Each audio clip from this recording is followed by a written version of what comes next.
कबूल हो। और मैं इस समय सोचता हूँ कि जो जिस भाषा में मैं बोलूँगा वो भाषा शायद आप सब लोगों को समझ में आए, क्योंकि मैं हिंदी और उर्दू जो है वो उसमें मैं बोलूँगा तो हो सकता है कि आपको कुछ लफ्ज़ जो है वो आपको समझ में ना आए, मगर मेरी ये उम्मीद है कि आपको पूरी अच्छी तरह से समझ में आएगा। इस समय मैं पासवान को बुलाना चाहूँगा, क्योंकि बाइबल सोसाइटी की तरफ से ये मैं उनके लिए गिफ्ट लेके आया हूँ। ये बाइबल सोसाइटी की तरफ से उनके लिए एक गिफ्ट है।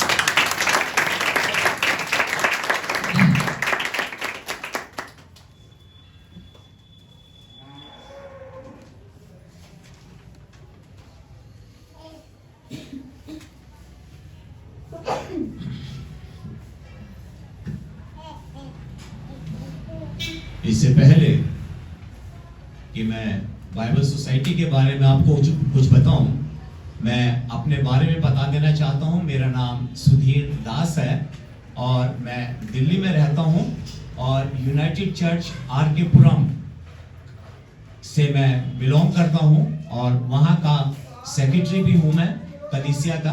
तो आज आपके बीच में आने का मौका दिया है परमेश्वर ने, इसके लिए हम परमेश्वर का धन्यवाद करते हैं कि परमेश्वर ने इस समय अपने बड़े अनुग्रह से हमें मुझे ये मौका दिया है कि मैं आपके बीच में आ सकूं और बाइबल सोसाइटी के बारे में कुछ आपको बता सकूं।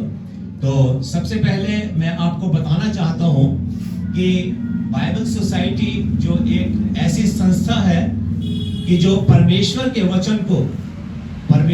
वचन को जो है वो सब लोगों में बाइबल सोसाइटी का एम ये है कि हर घर में बाइबल हो, हर दिल में बाइबल हो और हर जगह बाइबल हो। और बाइबल जो है वो क्या है? परमेश्वर का वचन है। तो बाइबल सोसाइटी ये चाहती है कि जो बाइबल है और जो परमेश्वर का वचन है वो हर एक के हाथ में हो और हर एक के दिल में हो, है ना, ताकि जो परमेश्वर का जो उसकी जो योजना है हम उसकी योजना में सफल हो सके। तो मैं बाइबल सोसाइटी के बारे में आपको कुछ बताना चाहता हूं। बाइबल सोसाइटी जो है एक छोटी सी लड़की जो इंग्लैंड में रहती थी, वेल्स नगर में। तो वो छोटी सी लड़की 8 साल की लड़की थी। उसके दिल में ये बहुत ख्वाहिश थी, क्योंकि उसके माँ बाप जो हैं वो जब चर्च जाते थे वहां पे लोगों को बाइबल पढ़ते देखते थे, तो उस लड़की के मन में भी आया कि मेरे पास भी मेरी अपनी बाइबल होनी चाहिए। तो उसके माँ बाप गरीब थे, जुलाहे का काम करते थे और वो इस कंडीशन में नहीं थे कि वो अपनी लड़की को बाइबल दिला सके।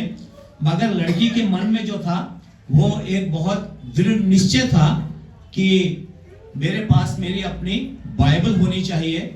तो क्या किया उसने, जब वो 1800 की बात है, सन 1800 की, जब ये बाइबल की इसको धुन लगी और इसने कोशिश करी बाइबल पाने की, तो पता चला कि वो बाइबल जो है वो बहुत महंगी आती है, वो उसके पास इतना पैसा नहीं है कि वो एक बाइबल खरीद सके।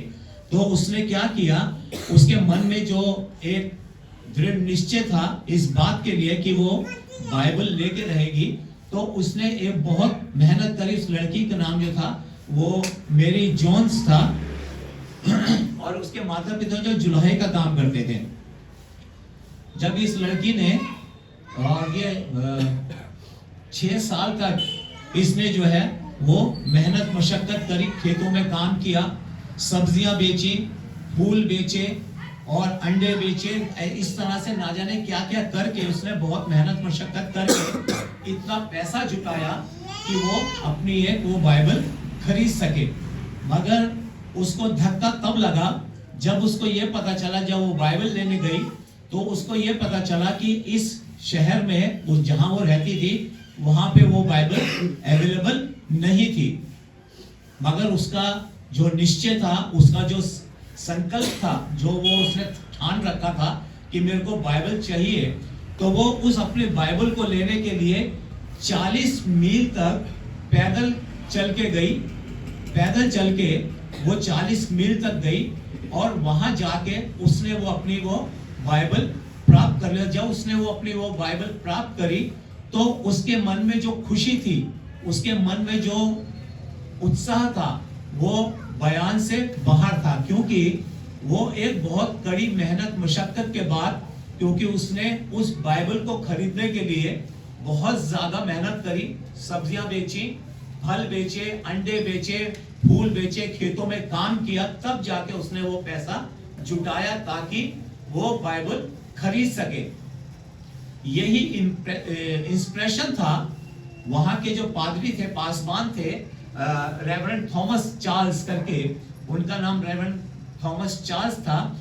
तो उन्होंने उसकी जो टेस्टिमनी थी, उस लड़की की टेस्टिमनी थी, उसकी गवाही जो थी, उस गवाही को अपने चर्च के उन लीडर्स के साथ बांटा जो उन्हीं की जैसी सोच रखते थे कि हर घर के अंदर, हर हाथ में बाइबल होनी चाहिए और ऐसी बाइबल होनी चाहिए जो कि ऐसे सस्ते दामों पे मिल सके कि हर एक आदमी की पहुंच में हो, है ना। कोई भी हो, गरीब हो, अमीर हो, वो उस बाइबल को खरीद सके।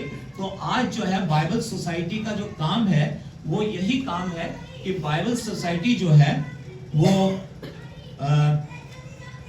हर लैंग्वेज के अंदर, इंडिया के अंदर लगभग जो है 1600 से अधिक लैंग्वेजेस हैं। कुछ मेन लैंग्वेजेस हैं, जो भाषाएं मेन भाषाएं हैं, कुछ ऐसी भाषाएं हैं जो प्रांतीय भाषाएं हैं जो अपने इलाके में बोली जाती हैं। तो बाइबल सोसाइटी का ये काम है कि वो ऐसी जगहों पर भी बाइबल को पहुंचा दें जहां पर छोटी छोटी सी जगहें हैं और ऐसी भाषाएं बोली जाती हैं जिन भाषाओं को दूसरे लोग नहीं जानते। तो इस विषय में बाइबल सोसाइटी बहुत काम करती है और बाइबल सोसाइटी ने ये भी निर्णय किया है कि बाइबल जो है वो जितने की कॉस्ट उसकी आती है, उस कॉस्ट से कम में, यानी अगर हमारे पास जो एक ये साधारण बाइबल है, ये इसकी कॉस्ट लगभग 600 रुपए आती है, जो 600 रुपए की कॉस्ट है। मगर बाइबल सोसाइटी यही बाइबल जो है वो 300 रुपए में आप लोगों को देती है। तो जो 300 रुपए का डिफरेंस है वो हम इन कलीसियाओं से, आपके जैसी और भी बहुत कलीसियां हैं, आज के दिन ही इसी चंडीगढ़ में यहीं पर हमारे 12 लोग आए हुए हैं, 12-13 लोग आए हैं, 12-13 चर्चिस के अंदर ये बाइबल संडे मनाया जा रहा है। और आप लोगों के सहयोग से ही, आप लोगों को ही, है ना, आप लोगों के सहयोग से आप लोगों को ही ये बाइबल जो है वो सस्ते दामों में प्रोवाइड की जाती है। हमारा जो 300 रुपए का, जो जैसे एक बाइबल के लिए 300 रुपए का जो डिफरेंस आता है, वो आप लोगों के द्वारा ही हम इसको पूरा करते हैं।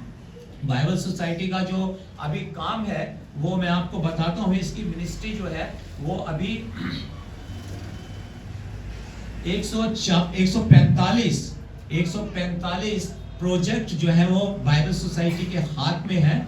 और उसके अंदर अभी जो है ऑडियो वीडियो बाइबल भी है, और उसके बाद जो है न्यू टेस्टमेंट का ट्रांसलेशन है, स्टडी बाइबल्स है, डिक्लोड बाइबल्स है, चिल्ड्रन बाइबल्स है, डिजिटल बाइबल्स है, ऑडियो बाइबल्स है, ब्रेल बाइबल्स है। जो ब्रेल बाइबल्स है, जो अंधे लोगों के लिए परमेश्वर का वचन उन लोगों तक भी पहुंचे जो अब हमारी ये साधारण बाइबल को नहीं पढ़ सकते हैं, बाइबल सोसाइटी उसके लिए भी काम कर रही है। और ये वाली जो बाइबल है ये बहुत महंगी छपती है, क्योंकि आप जैसे अब हमारे हाथ में एक बाइबल है, वो छोटे से आकार में है, मगर जो ब्लाइंड लोगों के लिए जो बाइबल होती है वो बहुत बड़े आकार की होती है, क्योंकि उसमें जो है लिपि जो है वो दूसरी होती है, तो वो बहुत कॉस्टली होती है। मगर वो ब्लाइंड लोगों के लिए बाइबल सोसाइटी उसको फ्री में प्रोवाइड करती है।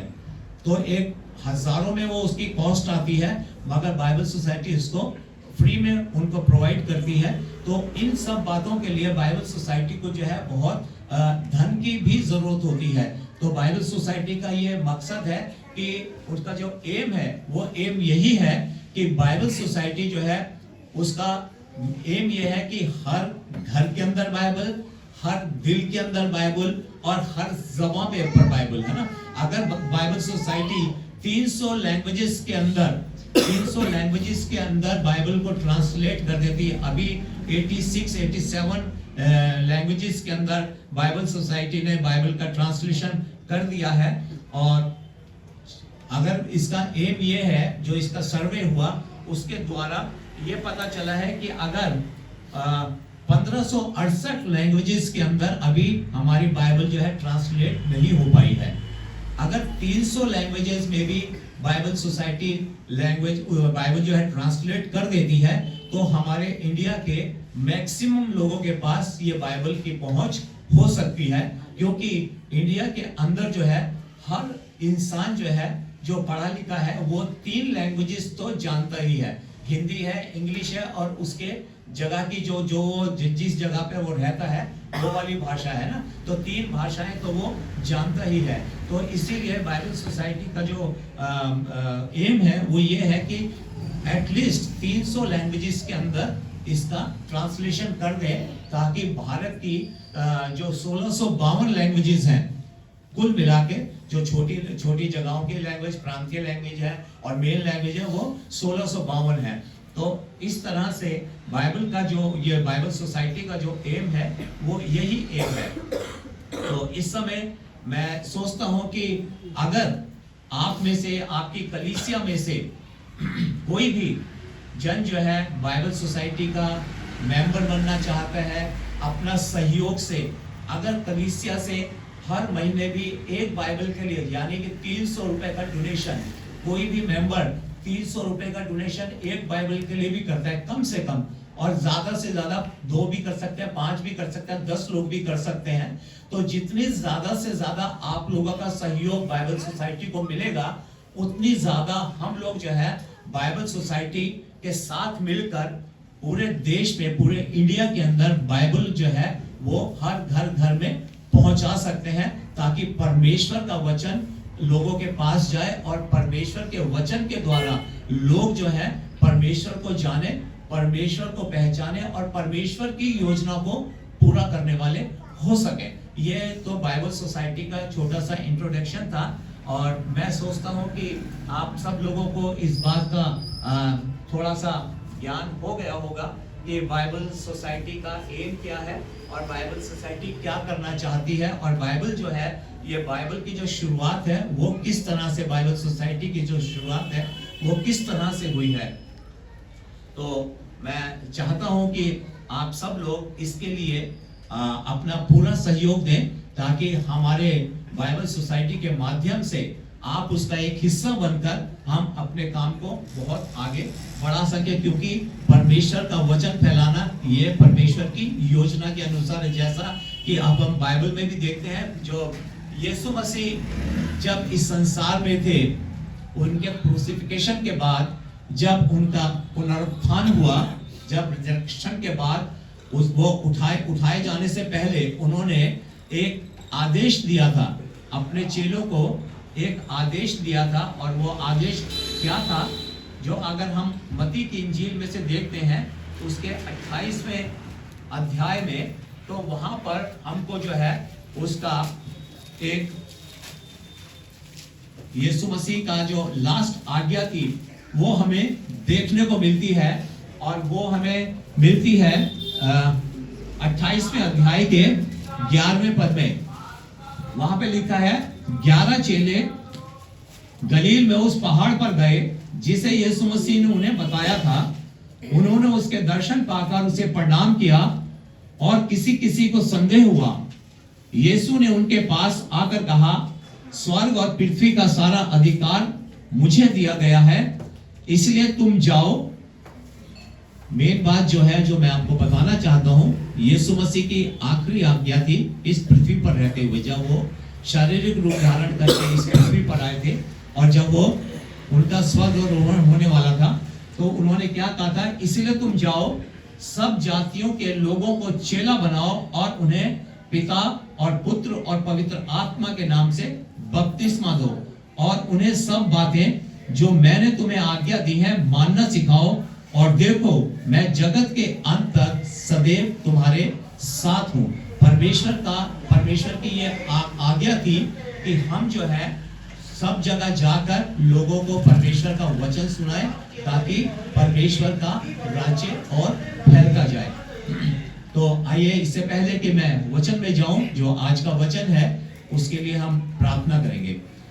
पिता परमेश्वर, आसमानी बाप, आपका धन्यवाद करते हैं इस समय तक के लिए। पिता परमेश्वर, खुदावंद यीशु मसीह, आपका धन्यवाद करते हैं।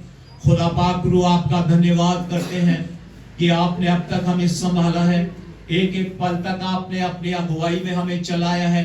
इस समय पिता परमेश्वर, जब आप अपने इन लोगों के बीच में मुझे लेके आए हैं पिता परमेश्वर, बाप आसमानी, आपसे मिन्नत करता हूं पिता परमेश्वर, इस समय जो भी कलाम दिया जाए पिता परमेश्वर, बाप आसमानी, उसके लिए आपसे हम अपना आपका बाप आसमानी आपका वो पवित्र आत्मा मांगते हैं, पाक रूह मांगते हैं, पाक रूह की अगुवाई मांगते हैं पिता परमेश्वर।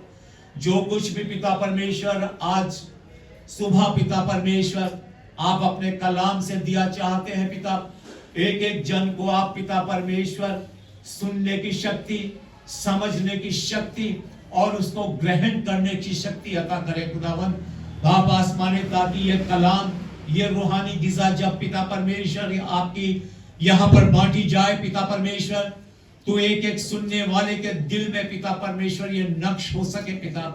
और बाप आसमानी, आपके जलाल के लिए, आपकी महिमा के लिए पिता परमेश्वर, आपके उस कार्यों के लिए पिता परमेश्वर, एक एक जन पिता परमेश्वर इस्तेमाल होने पाए। आगे के एक एक पल को आपके हाथों में देते हुए, ये छोटी फरियाद किसी पूरी किसी लियाकत से नहीं, बल्कि आपके बेटे हमारे नजात दहिंदा खुदावंद यीशु मसीह के वसीले से मांगते हैं। दुआ को सुने और दया से ग्रहण कर लीजिए। आमीन।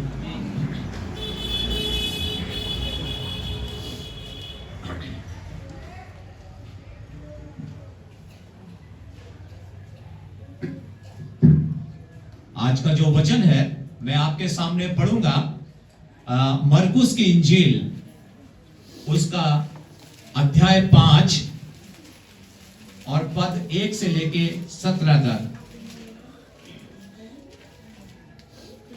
मरकुस की इंजील, उसका अध्याय 5 पद 1 से लेके 17, और आगे भी हम देखेंगे, अगर आगे जरूरत पड़ी तो आगे भी हम चलेंगे। वे झील के पार गिरासेनियों के देश में पहुंचे। जब वह नाव से उतरा तो तुरंत एक मनुष्य जिसमें अशुद्ध आत्मा थी कब्रों से निकलकर उसे मिला। वह कब्रों में रहा करता था और कोई उसे सांकलों से भी ना बांध सकता था, क्योंकि वह बार बार बेड़ियों को और सांकलों से बांधा गया, क्योंकि वह बार बार बेड़ियों और सांकलों से बांधा गया था। और उसने सांकलों को तोड़ दिया और बेड़ियों के टुकड़े टुकड़े कर दिए थे, और कोई उसे वश में नहीं कर सकता था। वह लगातार रात दिन कब्रों में और पहाड़ों में चिल्लाता और अपने आप को पत्थरों से घायल करता था। वह यीशु को दूर ही से देखकर दौड़ा, उसे प्रणाम किया और ऊंचे शब्द से चिल्लाकर कहा, हे यीशु, परम प्रधान परमेश्वर के पुत्र, मुझे तुझसे क्या काम? मैं तुझे परमेश्वर की शपथ देता हूं कि मुझे पीड़ा ना दे, क्योंकि उसने उससे कहा था, हे अशुद्ध आत्मा, इस मनुष्य में से निकल आ। उसने उससे पूछा, तेरा नाम क्या है? उसने उससे कहा, मेरा नाम सेना है, क्योंकि हम बहुत हैं। और उसने उससे बहुत विनती की, हमें इस देश से बाहर ना भेज। वहां पहाड़ पर सुअरों का एक बड़ा झुंड चल रहा था। उन्होंने उससे विनती करके कहा, हमें उन सुअरों में भेज दे कि हम उनके भीतर जाए। अतः उसने उन्हें आज्ञा दी और अशुद्ध आत्मा निकलकर सुअरों के भीतर बैठ गई और झुंड जो कोई 2000 का था, कड़ाड़े पर से झपट कर झील में जा पड़ा और डूब मरा। उसके चरवाहों ने भागकर नगर और गांव में समाचार सुनाया, और जो हुआ था लोग उसे देखने आए। यीशु के पास आकर वे उसको, जिसमें दुष्ट आत्माएं थी, अर्थात जिसमें सेना समाई थी, कपड़े पहने और सचेत बैठे देखकर डर गए। देखने वालों ने उसका, जिसमें दुष्ट आत्माएं थीं, और सुअरों का पूरा हाल उनको कह सुनाया। तब वे उससे विनती करके कहने लगे कि हमारी सीमा से चला जा। जब वे नाव पर, इससे आगे भी देख लेंगे, जब वे नाव पर चढ़ने लगे तो वह, जिसमें पहले दुष्ट आत्माएं थीं, उससे विनती करके कहने लगा, मुझे अपने साथ रहने दे। परंतु उसने उसे आज्ञा ना दी और उससे कहा, अपने घर जाकर अपने लोगों को बता कि तुझ पर दया करके प्रभु ने तेरे लिए कैसे बड़े काम किए हैं। वह जाकर दिकापुलिस में इस बात का प्रचार करने लगा कि यीशु ने मेरे लिए कैसे बड़े काम किए, और सब लोग अचंभा करते थे। खुदावंद अपने कलाम के पढ़े जाने और सुने जाने पे आशीष दे।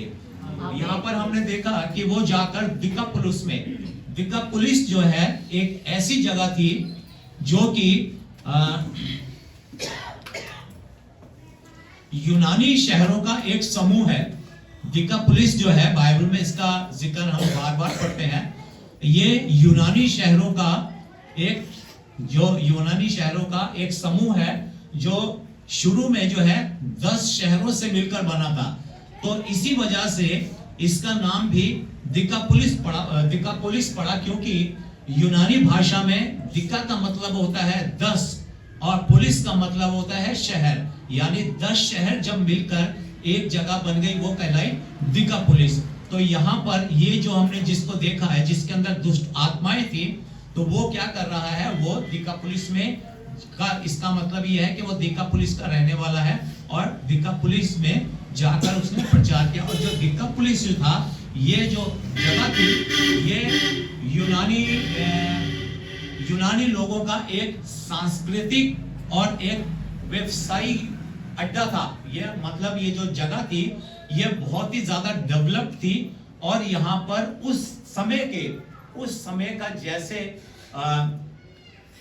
जिस तरह से हम देखते हैं कि जो उड़ाऊ पुत्र था, उड़ाऊ पुत्र जब चला गया अपने पिता की संपत्ति को लेकर, उसने किसी शहर में जाकर अपनी सारी संपत्ति काय में उड़ा दी, वैश्यवृत्ति में उड़ा दी, और हर जो दुनिया की जो ख्वाहिशें थी उनमें उसने अपनी संपत्ति उड़ा दी। तो इसी तरह का ये जो जगह है दिकापुलिस, यहाँ पर भी जो है उसी तरह का माहौल है। वहीं वैसे ही वहाँ की सारी सब जो बातचीत है वो सारा ऐसा ही है कि वो एक सांस्कृतिक अड्डा है, और हर तरह का जो वहाँ पे बिजनेस होता है, और हर तरह का जो है वहाँ पर व्यापार होता है, और हर तरह की बुराइयां भी वहाँ पर पनपती हैं। तो उससे पहले जो है हम देखें, अगर हम चौथे अध्याय के 35वें पद में आते हैं तो वहां हम देखते हैं, उसी दिन जब सांझ हुई तो उसने चेलों से कहा, आओ हम पार चलें। और वे भीड़ को छोड़कर जैसा वह था वैसा ही उसे नाव पर साथ ले चले, और उसके साथ और भी नावें थी। तब क्या हुआ, परमेश्वर का वचन बताता है कि तब बड़ी आंधी आई, बड़ी, है ना, बहुत भयंकर आंधी उस झील में आई, जिस झील से होकर वो लोग गुजर रहे थे। एक तब बड़ी आंधी आई और लहरें नाव पर यहां तक लगी कि वह पानी से भरी जाती थी, यानी उनकी नाव जो है वो डूबने लगती थी। तब उन्होंने उसे जगाकर उसे कहा, हे गुरु, क्या तुझे चिंता नहीं कि हम नष्ट हुए जाते हैं? तब उसने उठकर आंधी को डांटा और पानी से कहा, शांत रह, थम जा। और आंधी थम गई और बड़ा चैन हो गया। यहाँ पर हम दो बातों को ध्यान देते हैं जो इन पदों में लिखी गई हैं, उसके बाद आगे देखेंगे। यहाँ पर दो बातें हैं। तब बड़ी आंधी आई, 37वें पद को अगर देखते हैं तो तब लिखा है तब बड़ी आंधी आई, मतलब बहुत भयंकर आंधी आई और लहरें नाव पर यहां तक लगी कि वह पानी से भरी जाती थी और वह आप पिछली गद्दी पर सो रहा था। यानी कि इस बात को आप समझने की कोशिश करें कि वचन हमें क्या समझाना चाह रहा है कि यीशु मसीह तो उनके साथ था, यीशु मसीह उनके साथ था और लहरें जो हैं इस समय जो हम वचन के अनुसार हम देखते हैं, आज के जमाने में जो लहरें हैं वो हमारी ये जो सारी की सारी दुनियावी बातें हैं, दुनियावी चिंताएं हैं, दुनियावी कठिनाई हैं, दुनियावी प्रॉब्लम्स हैं, बीमारियां हैं, जो कुछ भी इस समय दुनिया में है वो सारी की सारी हमारे चारों तरफ इस समय वो लहरें हैं और हम उस समुद्र में जा रहे हैं, उस झील में सफर कर रहे हैं। यीशु मसीह तो हमारे साथ है ना। बाइबल का वचन बताता है कि यीशु मसीह है और वो पीछे सोया हुआ है गद्दी पर। आज के टाइम पर हमने जो है यीशु मसीह को सुला रखा है यीशु मसीह को। यीशु मसीह तो हमारे साथ है। कलीसियाओं में हम आते हैं, कन्वेंशनों में हम जाते हैं, चर्चिज में हम जाते हैं, गीत भी गाते हैं, मगर हमारे दिलों में परमेश्वर का वो स्थान नहीं है जो स्थान परमेश्वर का हमारे दिलों में होना चाहिए। तो यानी कि परमेश्वर को, यीशु मसीह को हमने सुला रखा है। हमारे पीछे यीशु मसीह है, चिंताएं हमारे आगे हैं, प्रॉब्लम्स हमारे आगे हैं, बीमारियां हमारे आगे हैं, सब कुछ हमारे आगे है। जब हम यीशु मसीह को उठाते हैं, जगाते हैं, यानी कि अपने आप को प्रभु यीशु मसीह के हवाले करते हैं, प्रभु यीशु मसीह को ग्रहण करते हैं, पापों से पश्चाताप करते हैं, यानी कि यीशु मसीह को उठाते हैं। क्या लिखा है 39वें पद में, तब उसने उठकर आंधी को डांटा। उससे पहले अगर हम देखें 38वें पद में, वहां लिखा है, पर वह आप पिछले भाग में गद्दी पर सो रहा था, तब उन्होंने उसे जगाकर उससे कहा, हे गुरु, क्या तुझे चिंता नहीं कि हम नष्ट हुए जाते हैं। आज के टाइम पर भी हम देखते हैं कि जब हमारे ऊपर मुसीबतें आती हैं, जब तक हमारा जीवन अच्छी तरह से चल रहा होता है तो हम अपने ऐशो इशरत में मस्त रहते हैं, हम अपने दैनिक कार्यों के अंदर बिल्कुल बिजी रहते हैं, परमेश्वर को सिर्फ थोड़ा सा स्थान दे देते हैं। सुबह उठ के बस 2 मिनट हमने दुआ कर ली, बस वो हो गया हमारा काम, और उसके बाद हम अपने सारे दुनियावी कामों में लग जाते हैं। मगर जब हमारे ऊपर प्रॉब्लम्स आती हैं, जब हमारे ऊपर प्रॉब्लम परेशानी आती है, कभी हमारे ऊपर बहुत ज्यादा ऋण हो जाता है, उधार हमारे ऊपर चढ़ जाता है, या हमारे घर में किसी भी सदस्य को बहुत गंभीर बीमारी हो जाती है, तब हम परमेश्वर के पास आते हैं, तब हम परमेश्वर के आगे झुकते हैं, तब परमेश्वर को जगाते हैं। जैसे इन्होंने जगाया कि यीशु मसीह उठ जा, क्या तुझे चिंता नहीं है कि हम डूबे जाते हैं। उस समय हमारा भी हाल यही होता है, तो हम परमेश्वर को कहते हैं, परमेश्वर हम नष्ट हुए चाहते हैं, हम नष्ट हुए जा रहे हैं, आप हमें बचाइए, है ना।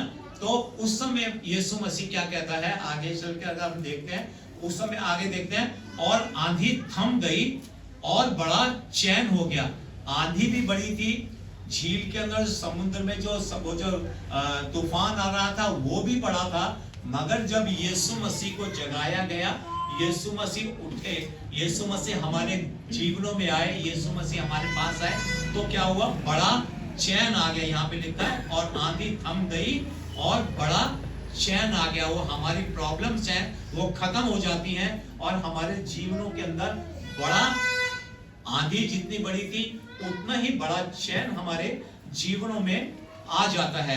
उसके बाद क्या कहता है वो, और उसने उनसे कहा, तुम क्यों डरते हो, क्या तुम्हें अब तक विश्वास नहीं, है ना। वे बहुत ही डर गए और आपस में बोले, यह कौन है कि आंधी और पानी भी उसकी आज्ञा मानते हैं। तो वो डर गए, और यीशु मसीह ने क्या कहा कि तुम्हें अब तक विश्वास नहीं है। क्या आज मैं इस कलीसिया से, जबकि यह कलीसिया परमेश्वर के लिए यहाँ पर जमा हुई है, तो क्या आज हम बड़े विश्वास के साथ कह सकते हैं कि हमें परमेश्वर के ऊपर विश्वास है? हमारे जीवनों के अंदर यीशु मसीह सोया हुआ नहीं है ना? हमारे जीवनों में यीशु मसीह जागा हुआ है। अगर हमारे जीवनों में यीशु मसीह जागा हुआ है तो क्या है? बड़ी शांति। लिखा है ना, पीछे हमने पढ़ा कि बड़ी शांति हो गई। तो हमारे जीवनों में बहुत बड़ी शांति आएगी और हमारा जो जीवन है बहुत अच्छी तरह से चलता रहेगा। अब इसके बाद हम आते हैं एक और पद पर, जो आगे हमने पूरा का पूरा पैराग्राफ पढ़ा है। तो एक वहां पर एक वो देखते हैं हम, जब यीशु मसीह गिरसेनियों के देश में पहुंचा, जब वह नाव से उतरा तो तुरंत एक मनुष्य अशुद्ध आत्माएं जिसके अंदर थी वो हमें यीशु मसीह को मिला, जिसके अंदर अशुद्ध आत्माएं थी। और वो क्या करता था? वो कब्रों के अंदर रहता था। आज के समय में, आज के माहौल के अंदर अगर हम देखते हैं तो आप देखें तो अधिकतर संख्या जो है वो कब्रों में है, कब्रों में, है ना? हमारा जीवन तो ऐसा लगता है कि जब हम बिल्कुल ठीक ठाक है, जैसा कि नए नियम में यीशु मसीह भी कहता है फरीसियों को कि तुम जो है लिपि पुती कब्रें हो, तुम देखने में ऊपर से तो बहुत अच्छे दिखाई देते हो मगर अंदर तुम्हारे सड़ांत भरी पड़ी है। सड़ांत किस बात की है? दुष्ट आत्माएं हमारे अंदर। क्या क्या दुष्ट आत्माएं है? ये जो मनुष्य है वो कब्रों में रहा करता था और उसे कोई सांकलों से भी ना बांध सकता था, कोई सांकलों से भी ना बांध सकता था उसको। तो ये कब्रों में रहता था। कब्रों में क्या होता है? कब्रों में क्या बहुत अच्छी जगह होती है कब्र? कब्रों के अंदर सड़ांध होती है, कब्रों में बदबू होती है, क्योंकि जो मनुष्य कब्रों में, क्योंकि पहले के टाइम पे उनको रख दिया जाता था डेड बॉडीज को और उनके ऊपर लेप लगा दिया जाता था ताकि वो कई दिनों तक सुरक्षित रह सके, ताकि उनके जो लोग थे, घर वाले थे, जो उनके परिवार के लोग होते थे, तो वो अपने उन अजीजों को याद रखते थे, बार बार जाकर उनको कब्रों पर देख लेते थे। हालांकि वो दवाइयों से या वो जो द्रव्य उनके ऊपर लगाए जाते थे उनसे वो थोड़े दिन तक प्रिजर्व रहते थे, तो फिर भी थोड़े दिन के बाद जो है वो सड़ने लगते थे। उनमें से, कब्रों में से, जो कब्र जो है वो एक ऐसी जगह है जहाँ पे सड़ांध है, गंदगी है और हर तरह से जो है वो पवित्रता के लायक जगह नहीं है। तो वो क्या कहता है, क्योंकि बार बार बेड़ियों और सांकलों से बांधा गया था, पर उसने सांकलों को तोड़ दिया और बेड़ियों के टुकड़े टुकड़े कर दिए। यहाँ पर एक बहुत गहरी बात ये है कि आज के टाइम पे हमारे अंदर लालच, दुष्ट आत्मा, बुराई, दुष्ट आत्मा, बुराई, एक दूसरे की बुराई करना, दुष्ट आत्मा, एक दूसरे को नीचा दिखाना, दुष्ट आत्मा, एक दूसरे के लिए गड्ढे खोदना, लालच करना, ये कई तरह की जो बुराइयां हैं आज इंसान के अंदर है। तो वो क्या है? एक तरह से वो उन कब्रों में जो सड़ांध है उसके समान है, इसी आदमी के समान जो कि कब्रों में रहता है और सड़ांध उसके अंदर है और हर तरह की दुष्ट आत्माएं उसके अंदर है। आज के माहौल में जब हम देखते हैं तो इसी तरह का मैक्सिमम जो माहौल है वो यही है। आदमी को मारने पे तुला है, अपने लालच के लिए वो कुछ भी करने के लिए तैयार है ना? और हर तरह की बुराइयां हैं, हर तरह की नीचता है, बदगोइयां हैं, हर जो भी चीजें हैं वो आज के समाज में देखने को मिलती हैं। मगर यीशु मसीह क्या, और जो हमारा जो उसको क्या लिखता क्या है, क्योंकि वह बार बार बेड़ियों को और सांकलों से बांधा जाता था।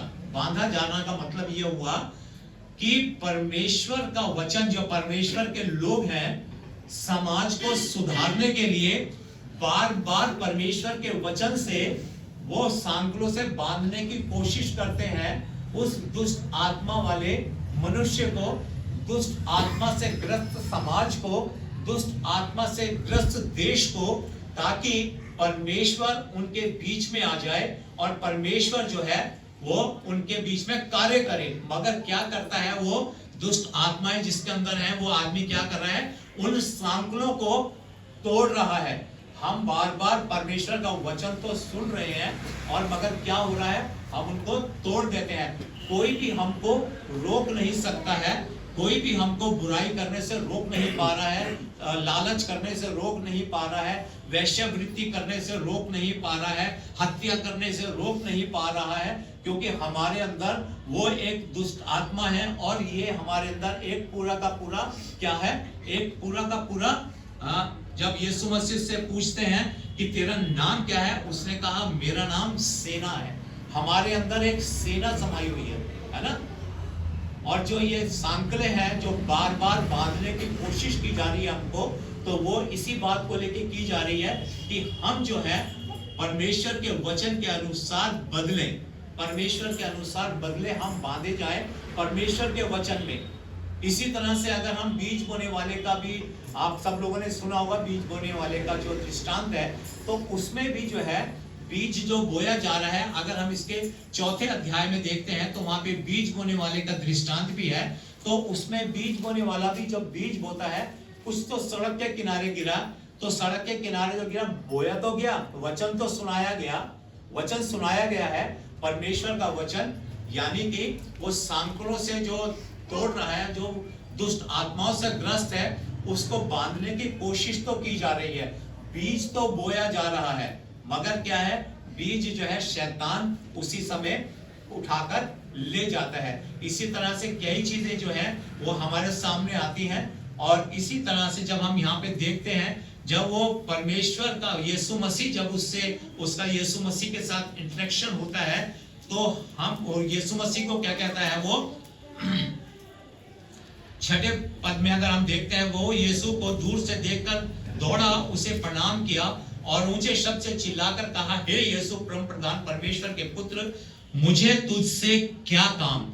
आजकल की जो जनरेशन है, आजकल के बच्चे जो है, माता पिता उनको परमेश्वर की हुजूरी में लाने की कोशिश करते हैं बहुत ज्यादा, मगर वो क्या है, वो उनको क्या पसंद है, डीजे पे नाच गाने और ऐसी ऐसी सारी बातें जो कि परमेश्वर के वचन से दूर हैं। तो वो एक तरह से क्या कह रहे हैं कि हे परमेश्वर, हमें तुझसे क्या काम है ना।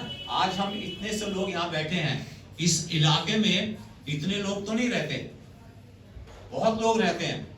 तो अगर उनका मन होता परमेश्वर का वचन सुनने का, तो वो आप लोगों की तरह यहाँ पर होते, है ना।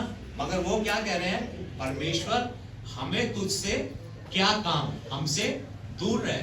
और यहाँ पर जब हम देखते हैं कि जब सुअरों का जो झुंड है वो जाके पहाड़ों को, समुद्र में जा गिरा, वो झील में जा गिरा और मर गया, तो वो क्या करता है कि उनका क्या था, वो उन्होंने कहा 17वें पद में अगर हम देखें, तब वे उससे विनती करके कहने लगे कि हमारी सीमा से चला जा, तो यहाँ से निकल जा। क्यों निकल जा, क्योंकि उनका नुकसान हो रहा था। उनको ये पता चल रहा था कि अगर ये यहाँ पे रहा तो हमारा सारा का सारा व्यापार भी खराब हो जाएगा और सारे के सामने बहुत ज्यादा नुकसान होगा।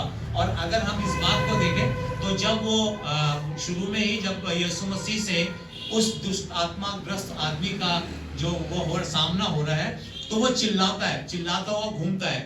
तो ये जो चरवाहे हैं, जो भेड़ों की, ये इनको सुअरों को जो चराते हैं, इनके लिए वो एक एंटरटेनमेंट का साधन था, है ना। जो लोग किश्तियों से आते थे, जहाजों से आते थे, उतरते थे और वो इस शहर की तरफ को आते थे, तो ये उनका चिल्ला के और इधर से भाग के उधर से भाग के उनको डराता था या जो कुछ भी करता था, तो ये उनके लिए एक एंटरटेनमेंट का भी साधन था। और मगर जब ये यहाँ पे इनके जो सुअर थे वो मर गए, तो उन्होंने सोचा कि जब ये हमारे बीच में रहेगा तो ये और ज्यादा हमारा नुकसान करेगा, इसलिए उन्होंने कहा कि हमारे पास से तू चला जा, हमारी सीमाओं से चला जा। तो जब वो इंसान जो है, जो जिसके अंदर दुष्ट आत्माएं थी, वो जब चंगा हो गया तो उसने क्या कहा, परंतु उसने उसे, जब वह नाव पर चढ़ने लगा तो वह जिसमें पहले दुष्ट आत्माएं थी उससे विनती करने लगा, मुझे अपने साथ रहने दे, परंतु उसने उसे आज्ञा ना दी और उससे कहा, अपने घर जाकर अपने लोगों को बता कि तुझ पर दया करके प्रभु ने तेरे लिए कैसे बड़े काम किए हैं, है ना। तो इन बातों को यीशु मसीह ने कहा तो अपने घर जा और जाके वहां पे लोगों को बता कि प्रभु ने तेरे लिए कैसे बड़े बड़े काम किए। इसी बात को अगर हम ध्यान में रखते हुए याद करें, उस सामरी स्त्री को जो कुएं पर पानी भरने आई थी और यीशु मसीह का उसके साथ इंटरेक्शन हुआ था, भेंट हुई थी कुएं पर, तो वो जब उसने उस सामरी स्त्री के बारे में बताया तो सामरी स्त्री ने क्या किया, उसने जाके फटाफट भाग के गई और अपने गांव में लोगों को समाचार सुनाया कि मेरे को एक इंसान ऐसा मिल गया है जिसने मेरे बारे में सब कुछ बता दिया है कि कहीं ये ही तो यीशु मसीह नहीं है ना। तो वो लोग आए उसको देखने के लिए। उसके बाद आगे अगर हम देखते हैं तो लोगों ने जब वो भीड़ जो है वो यीशु मसीह के पास आने लगी, तो सामरी लोग, जब आप बाइबल में पढ़ते हैं तो सामरियों का और यहूदियों का आपस में कोई मेल नहीं था, आपस में उनकी भागीदारी नहीं होती थी। मगर वचन बताता है कि जब वो सामरी स्त्री वापस गई, लोगों को उसने बताया, वो लोग यीशु मसीह के पास आए, तो आगे चलकर एक बड़ी भीड़ वो यीशु मसीह के पास आई, है ना, और वो अपने बीमारों को यीशु मसीह के पास लाने लगे और यीशु मसीह ने उनको चंगाई दी। इसी के साथ साथ अगर हम उस बात को भी याद करें कि जब यीशु मसीह मृत्यु में तीसरे दिन मुर्दों में से जी उठे, मरियम मगदलीनी गई, तो मरियम मगदलीनी ने भी जाकर वापस जाकर अपने गांव में लोगों को प्रचार किया और वो लोग वापस आए। उसके बाद से परमेश्वर का वचन और फैला।